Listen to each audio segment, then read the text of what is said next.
Hi friends, मेरे प्यार भरी नमस्कार है आप सबको। एक बार स्वामी जी, तब वो सन्यासी नहीं बने थे। उनका जो सब मतलब सब ब्रह्मचारी ब्रदर्स थे, उनको वो गुस्सा हुए। जब देखो पूजा, जब देखो तप, जब देखो साधना, फिर तुम काम कैसे करोगे? काम कब करोगे? साधना में डूबोगे तो फिर लोगों का सेवा कैसे करोगे? ठाकुर जी ने जो बोले हैं कि शिव ज्ञाने जीव सेवा, मतलब शिव समझ के जीव का सेवा करो, तुम दया नहीं कर रहे हो। एक ने बोला, एक भक्त को ठाकुर जी ने, ठाकुर परमहंस देव ने पूछे कि जीवन का लक्ष्य क्या है तुम्हारा, क्या सोचते हो, क्यों इस मानव जीवन मिला है? तो उस भक्तों ने बोला कि जीव जीव में जीवे दया दया, मतलब वैष्णव धर्म में जो होता है जीवे दया अहिंसा ये सब। तो ठाकुर जी कुछ देर भाव समाधि में चले गए। फिर जब उतरे समाधि से तो बोले, तुम कीटस से कीट हो, इतने बड़ी जगत है और इतने जीव, तुम क्या सेवा करोगे?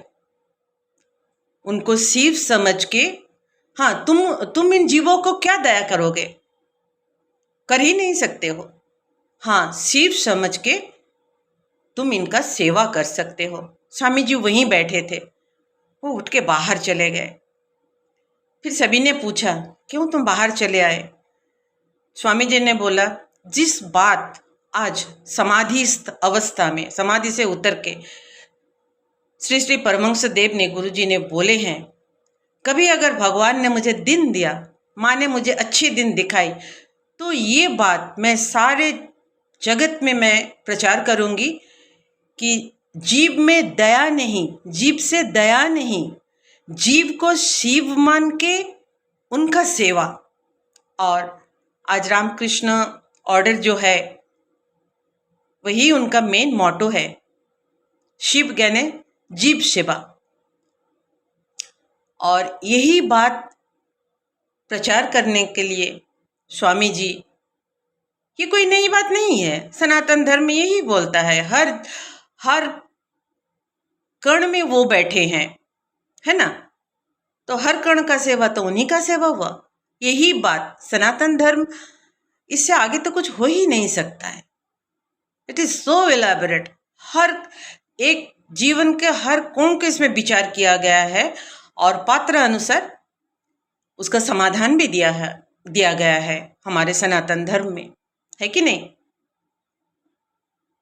तो यही बात को लेके वो विदेश चले गए प्रचार के लिए। हाँ, गुरु निर्देश था उनका, ठीक है। साक्षात होके गुरु परमहंस देव ने उनको आदेश दिए थे कि तुम ये बात को लेके प्रचार करो। मैं क्यों ये सब बोल रही हूँ? यूं ही नहीं चले गए थे वो। ये आजकल का जमाने का फॉरेन जाना नहीं है। क्या क्या तकलीफ उठाना पड़ता है, ना तो पॉकेट में एक पैसा, ना तो कोई तजुर्बा, और तब का जमाना। आप सोचिए कैसे वो गए होंगे। एक 22-23 साल का लड़का, हाँ? क्या क्या मुसीबत उन्होंने वहां पर उठाए, स्टडी करने से पता चल जाता है। हम लोग को तो पता है ही, जो जानना चाहते हैं उनको स्टडी कर सकते हैं, पता कर सकते हैं। मेरी बार्क लुइस का एक किताब है उन पर, जो कि स्वामी जी का, ऐसे बोल सकते हो, पल पल जो जीवन वहां पर वो काटे थे, उसका एक डॉक्यूमेंट्री है, पढ़ सकते हैं आप लोग। सष्टांग होने से नहीं होता है, उनका सेक्रीफाइस, उनका जो काम वो किए हैं, हाँ। और ऐसे आदमी, ऐसे स्वामी जी के खाने पीने में को लेकर अगर प्रभु जी ने कुछ बोले हैं, बहुत दुख की बात है। बहुत दुख की बात है।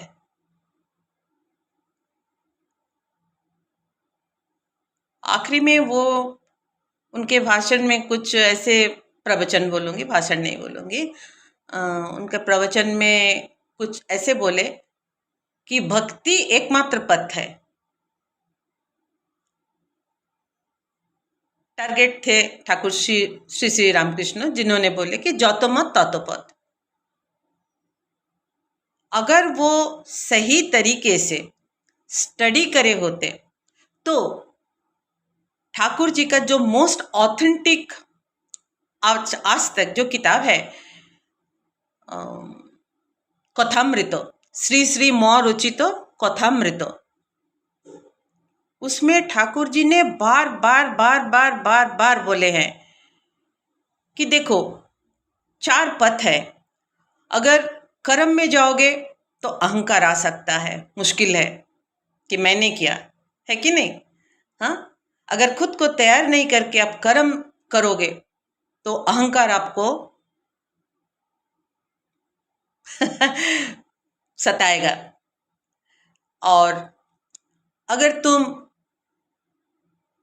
कर्म कांड में गए, वैदिक कर्म कांड, कितने दिन अभी देखो कलयुग में अन्नगत प्राण है। हर एक का जीवन खाना जुगाड़ करने में चला जाता है। ज़्यादातर समय नहीं है यज्ञ करने का और पूजा पाठ सही तरीके से करने का, तो ये भी नहीं है, सही नहीं है। लेकिन और एक ज्ञान का पद बड़ा कठिन है। हर एक चीज को ये भगवान नहीं, ये ईश्वर नहीं हो सकता, ये भगवान नहीं हो सकता कर करके आगे जाना है। नीति उसको बोलते हैं, नीति करके आगे जाना, ये भी मुश्किल की काम है। जो हम देख रहे हैं, झेल रहे हैं हर पल, उसको नाकारना ज्ञान के साथ, वो भी इतनी आसान नहीं है कि नहीं। तो फिर क्या रह गया? ठाकुर जी ने बार बार बोले हैं चैतन्य देव के बताए हुए भक्ति पथ। उन्हें चैतन्य देव का नाम तो लिया है, लेकिन मेन नाम लिया है नारदियो भक्ति पथ। ऋषि नारद ने जीव के लिए, कलियुग के जीव के लिए जो रास्ते बताए हैं ईश्वर प्राप्ति का, वो है नारदियो भक्ति। बार बार कथामृत में आप पढ़ेंगे तो ठाकुर जी दिन शुरू होने से दिन खत्म होने तक सभी को एक ही बात बोलते हैं कि भक्ति पथ एकमात्र पथ है कलयुग में। किसी ने पूछा भक्ति कैसा होगा, कैसे हमें भक्ति होगा? जिसको हम जानते नहीं, कभी देखे नहीं, कुछ समझ नहीं है, उसको भक्ति कैसा होगा? तो उन्होंने फिर बोले कि उनके बारे में सुनो, उनके बारे में जानो, उनको गुणगान गाओ, उनका नाम लो, फिर धीरे धीरे उनके प्रति तुम्हारा प्यार भी बढ़ेगा और वो भक्ति में बदलेगा। अब चैतन्य देव ने भी यही बोले हैं, कुछ अलग नहीं बोले हैं। वो यही बोले हैं कि ठाकुर जी ने भी कुछ अलग नहीं बोले हैं। ये भक्तिपति ने नारद ऋषि ने बताए हैं, है कि नहीं। तो देखिए ये चार जो पथ है, 4 योग जो है गीता में, तो ठाकुर जी ने तो उसी के बाद बोले हैं। अब देखो जैसे आधार, बार बार वो एक ही बात बोला है, जैसे आधार तुम हो उसी आधार के अनुसार तुम रास्ता चुन सकते हो। ज्ञान पथ में गए तो आत्म उपलब्धि हुआ, अगर भक्ति पथ में गए तो ईश्वर लाभ हुआ। वैसे ही हाँ, तो चारों पथ जाके एक ही जगह में मिलता है। ठाकुर जी ने स्पष्ट करके बताए हैं कि जो ज्ञान पथ में जाता है वो भी ईश्वर को लाभ करेगा, और मतलब आत्म उपलब्धि के बाद वो जानेगा ये जो दुनिया, ये जो प्रपंच है, ये कुछ अलग चीज नहीं है, क्योंकि एकमेव अद्वितीयं, एक छोड़ के दूसरा है ही नहीं। तो फिर भक्त कौन है, भगवान कौन है? आत्म उपलब्धि के बाद पता चल जाता मैं वही हूं, अहम ब्रह्मास्मि, है कि नहीं, अहम ब्रह्मास्मि। लेकिन उतना दूर तक जाना पड़ेगा ना, तो उतना दूर तक जाना इतना आसान नहीं है। इसलिए तो गीता में भगवान जी खुद 4 रास्ते दिए हैं, और ये भी बोले हैं जो जिस रास्ते में भी जाए आखिर मुझे ही पाएगा वो। तो ठाकुर जी ने अलग क्या बोल दिए कि उनको क्रिटिसाइज कर दिए प्रभु जी ने कि जौतो मौत तौतो पथ। और एक बात, ठाकुर जी ने जो जौतो मौत तौतो पथ बोले हैं वो साधना के मतलब, देखिए घर में 5 बच्चे हैं, ये भी उन्हीं का उदाहरण है, मेरे नहीं है, मेरे में उतना ज्ञान नहीं है। घर में 5 बच्चे हैं और पिताजी ने मछली या कुछ मछली लाए हैं, तो जो माँ होती है वो बच्चों का पेट अनुसार क्या वो खा पाएगा, क्या वो पचा पाएगा, वैसे वैसे बना के देती है। जो पचा नहीं पाएगा उसको वो पुलाव मछली से बना के नहीं देंगे, है कि नहीं, उसको हल्का सा कुछ देंगे, और जो पचा सकेगा उसको वैसे ही देंगे। हाँ, तो आधार अनुसार साधना है।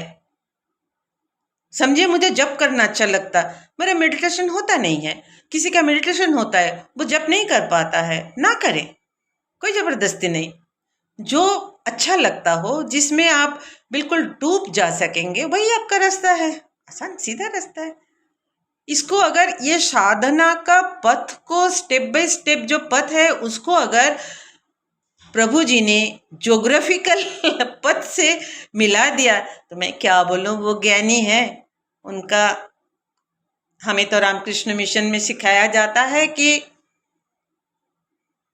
सबका सुनो, सबको सम्मान करो, लेकिन निष्ठा एक पे रहो, एक पे करो, जो तुम्हें पसंद है उसको निष्ठा बोलते हैं, है कि नहीं। आप कुछ पथ में जा रहे हो, मैं थोड़ी दूर वहां चली गई, दूसरे और कुछ पथ में जा रहा है, मैं थोड़ी दूर उसके साथ चली गई, तो मैं कहीं नहीं पहुंच पाऊंगी, है कि नहीं। एक देखिए लक्ष्य है, ये भी ठाकुर जी का उदाहरण है। लक्ष्य है छत पे चढ़ना, है कि नहीं। आप एक लकड़ी के सहारे चढ़ सकते हो, एक रस्सी के सहारे चढ़ सकते हो, आप सीढ़ी लगा सकते हो, सीढ़ी पे भी जा सकते हो। ये आपके क्षमता जैसी है वैसी आप करोगे, लेकिन लक्ष्य है छत पे पहुंचना।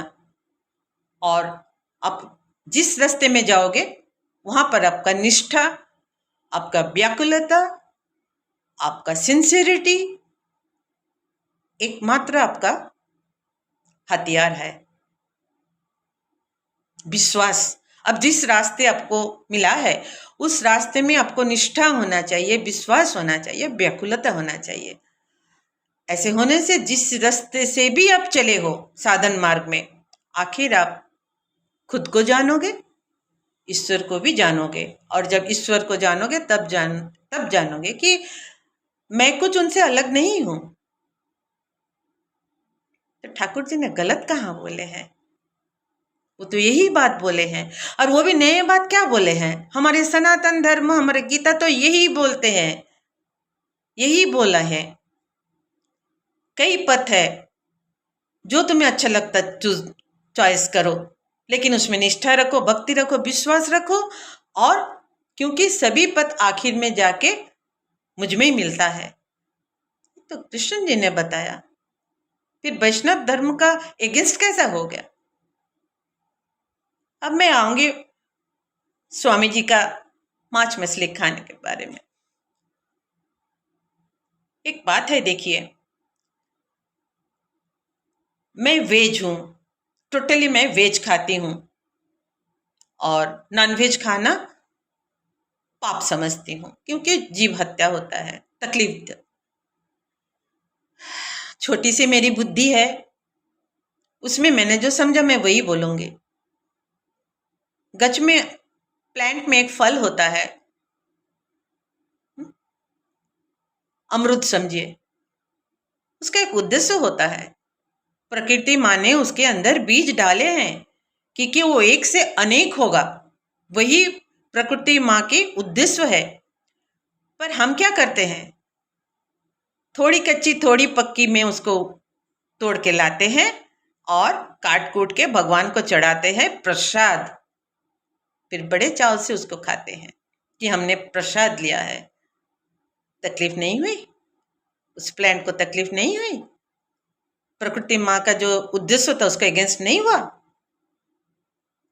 ऐसा तो देखिए पुराने जमान पूरा जब पुरान युग में ऐसे मैंने सुना कि मुनि ऋषियों कई ऐसे थे जो जिस एक पेड़ के नीचे वो बैठ के साधना करते थे और दिन भर अगर किसी पक्षी ने तोड़ के नीचे गिराया या कोई फल अपने से नीचे आके गिरा तो ही उसको खाते थे, वरना नहीं।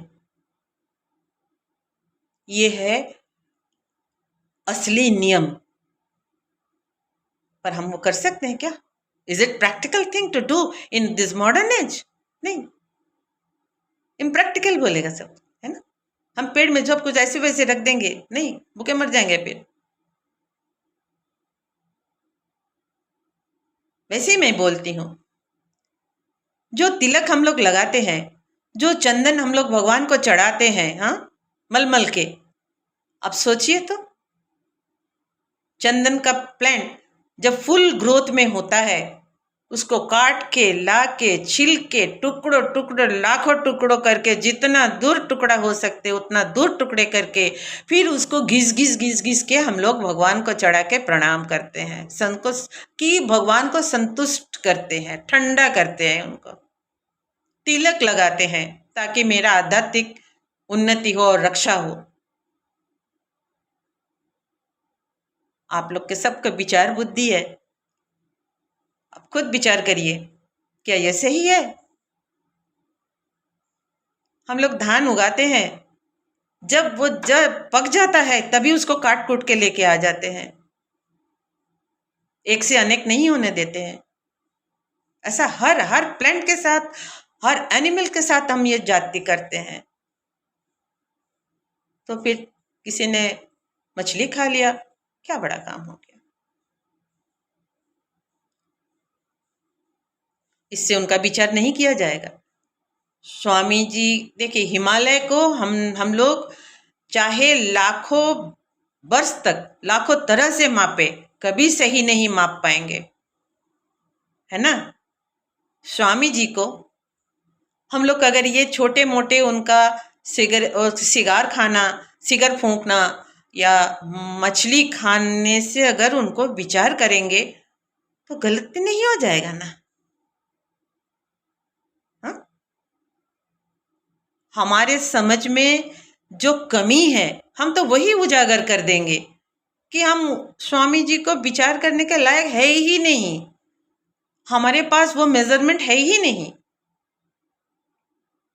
एक छोटी सी स्केल लेके आप हिमालय को नापने जाओगे तो क्या हालत होगा? यही हो गया ना। ऐसे युग पुरुष को जो आते हैं हमें, हमारे लिए, उनका जिंदगी हमारे लिए होते हैं कि हमारे कुछ अच्छे हो जाए, हमें कुछ चैतन्य मिल जाए, कुछ पॉलिश पड़ जाए हम लोग का चैतन्य में, कुछ अंधेरा हट जाए। इसीलिए तो ये सब युग पुरुष युग अवतार लोग आते हैं। तो उन लोग को अगर साधारण जीव से कंपेयर करके हम लोग बोलेंगे कि ये वो खाते थे, ये वो पहनते थे और ये जूता पहनते थे, तो ये नादानी नहीं है ना। लीला प्रभु को मैं बहुत सम्मान करती हूँ, उनके मैं फॉलो करती हूँ, पर ये कैसी बात उन्होंने कह डाली। देखिए, मैं खुद रामकृष्ण मिशन ऑर्डर से दीक्षित हूँ। एक्स प्रेसिडेंट श्रीमद स्वामी गहनानंद महाराज जी से मैं मंत्र दीक्षित संतान हूँ और श्री रामकृष्ण मेरे इष्ट देवता है, इसीलिए मुझसे रोका नहीं गया। अगर मेरी जिंदगी का समझ का जो झरोका बंद था वो कुछ खुले हैं, तो श्री श्री ठाकुर जी का उनके बात सुन के, उनके बात जानने के बाद ही खुला है।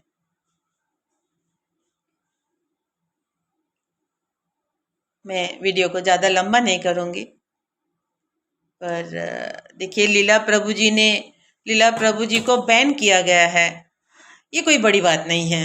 बंद करने से, 1 महीने के लिए बंद करने से कैसे क्या होता है? देखिए, कभी कभी हम लोग कुछ ऐसे बोल जाते हैं ना जो हम बोलना नहीं चाहते हैं, लेकिन अगर उस बात को हम लोग थोड़ी देर कंटिन्यू कर दिए ना, तो समझना पड़ेगा कि डिलिबरेटली हम वो बोल रहे हैं, यूं ही नहीं बोल दे। कभी कभी बोलते हैं ना, स्लिप ऑफ टंग हो जाता है, उसको हम नहीं पकड़ते हैं। हाँ, लेकिन अगर डिलिबरेटली कुछ बोला जाता है, वही बात जो उन्होंने बोले हैं, वही बात अगर वो प्रॉपर सोर्स से इंक्वायरी करते फिर बोलते, तो मुझे कोई आपत्ति नहीं था। रामकृष्ण ऑर्डर में कहीं ज्ञानी गुणी साधुओं है, सन्यासी है, अगर उनको ये बात स्वामी जी का खटका या ठाकुर श्री श्री परमहंस देव के की जौतमत तत्वपत उनको सही नहीं लगा, ही कुड हैव डिस्कस्ड, है ना, वो उनका डाउट क्लियर कर सकते थे। पर उनका डाउट वो कहाँ जाहिर किया? जहां गलत बात से भी ताली बजाने वाले लोग हैं। अब समझिए, ये सही नहीं है।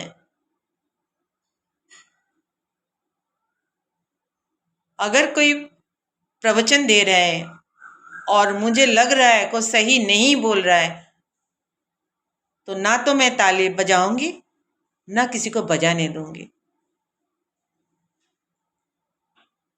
गलत गलत होता है, सही सही होता है।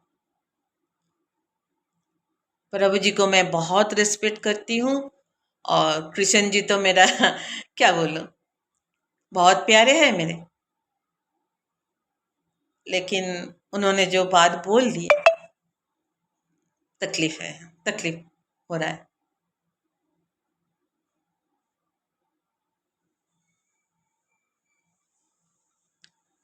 ठाकुर जी जो बोले हैं जौतमत तत्वपत, वो यूं ही नहीं बोल दिए हैं। गंभीर निर्विकल्प समाधि से उतरने के बाद उन्होंने ये बात बोले हैं। कथामृत पढ़ने से ये पता चलता है, उस घटना का जिक्र है उसमें, कथामृत में। ये समाधि प्राप्त महापुरुष के उपलब्धि है, जिसे बोलते हैं हम लोग सत्य का उपलब्धि। इसे हम लोग नाकार नहीं कर सकते, ना समझ के, है कि नहीं? पहले जानना पड़ेगा कि उसके किस प्रेक्षापट में वो ये बात बोले हैं, इसका अंतर्निहित अर्थ क्या है। यूं ही हम क्रिटिसाइज नहीं कर सकते हैं, क्योंकि आपका और मेरा बोला हुआ बात नहीं है। समाधि से उतरने के बाद इस बात को बोला गया है। अगर ये गलत है, मेरी एक ही क्वेश्चन है, क्या लीला प्रभु ने समाधि प्राप्त करने के बाद उनको पता चला कि ये ठाकुर श्री श्री परमहंस देव की बोली गई बात गलत है?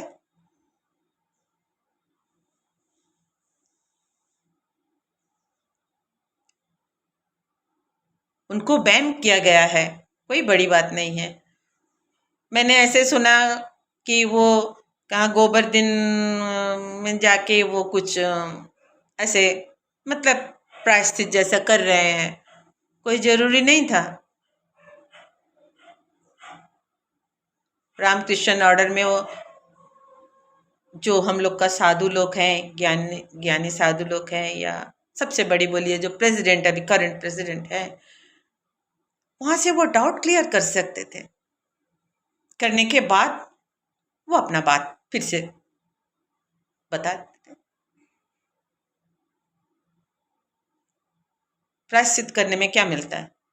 ये तो हम लोग के जैसे छोटे मोटे जीवों का काम है, गलत कर लिया और प्रायश्चित कर लिया। नहीं, वो त्यागी है, साधु है, सन्यासी है, लोग सुनते हैं उनका, उनसे लोगों को मार्ग मिलता है।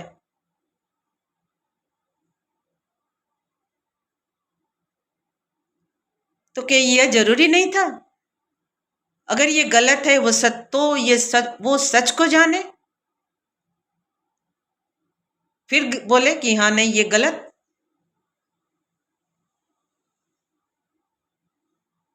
वीडियो और लंबा नहीं करूँगी। बहुत तकलीफ हुआ।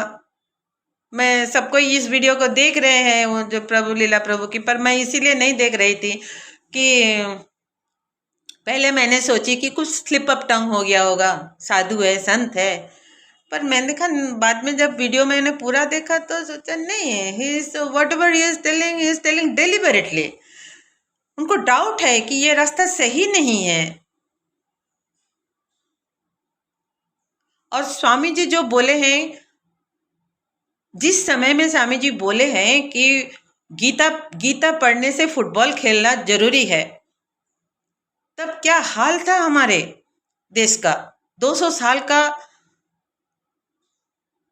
क्या आप लोग जानते ही हैं, अंग्रेजों का हुकूमत 200 साल। जो भी जब भी कुछ नया परिवर्तन होता है युग में, तो करते कौन है? युवा पीढ़ी करते हैं। और उसी समय ये युवा पीढ़ी बिल्कुल हताश बन चुके थे, physically mentally frustrated. Swami ji एक जगह में बोले हैं कि मुझे 20 लड़का दो जिनका मांसपेशी आयरन का हो और नर्व्स स्टील का हो, फिर देखो मैं क्या करता हूं, फिर देखो मैं क्या कर सकता हूं। ऐसे समय में ऐसे स्वामी जी ने जो बोले हैं, गलत बोले हैं क्या? गलत बोले हैं। इसका मैंने अपने प्रभु जी ने ऐसे कैसे निकाल लिया कि भगवत का अपमान क्या है? उन्होंने यही बोले हैं कि पहले खुद को तैयार करो फिजिकली एंड मेंटली, फिर साधन करो, तब जाके तुम्हें पता चलेगा सही क्या है और गलत क्या है कि नहीं? सच और झूठ का सही पता चलेगा, तब जाके तुम सही डिसीजन ले पाओगे।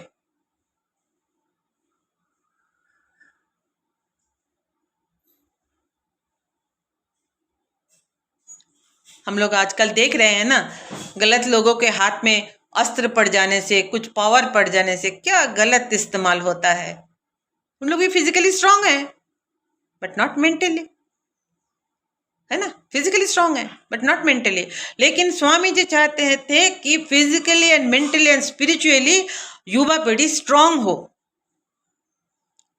इसी प्रेक्षापट में वो बोले थे कि फुटबॉल खेलना ज्यादा जरूरी है। ये एक उपमा है, इसको लीला प्रभु ने अक्षर से ले लिए। कैसे कर सकते हैं? वो ज्ञानी है, वो ज्ञान देते हैं लोगों को, लोग उनसे ज्ञान पाते हैं। तो किसी से मेरे बैर भाव नहीं, मेरा अंदर से जो बात बार बार उभर रहा था, मैं उसी को वीडियो में डाल दी। कोई जरूरी नहीं आप लोग भी मेरे से सहमत हो। और अगर मैंने कुछ गलत बोली है, मैं फिर हाथ जोड़ के सभी से क्षमा मांगती हूँ। किसी को हर्ट करना, किसी को दुख पहुंचाना, किसी को विश्वास में आघात करना मेरी इस वीडियो का उद्देश्य नहीं है। सिर्फ मेरे मन में जो बार बार उठ रही है बात, मैं वही बोल डाली। और लीला प्रभु को मेरा कोटि नमस्कार। वो साधु है, सन्यासी है ना? ऐसे बोलते हैं हर साधु चिन्मय होते हैं, उनका चिन्मय शरीर होता है। तो मेरा अनंत कोटि प्रणाम उनको। मैं आशा करूंगी लीला प्रभु, मेरे बात तो उन तक पहुंचेगा नहीं, मुझे पता है, पर मैं वेट करूंगी कि कभी प्रभु मेरे में जो डाउट आ गया है उनके बारे में वो जरूर क्लियर करेंगे। Thank you for watching friends. आपका बहुत समय मैंने ले लिया। Thank you again. नमस्कार।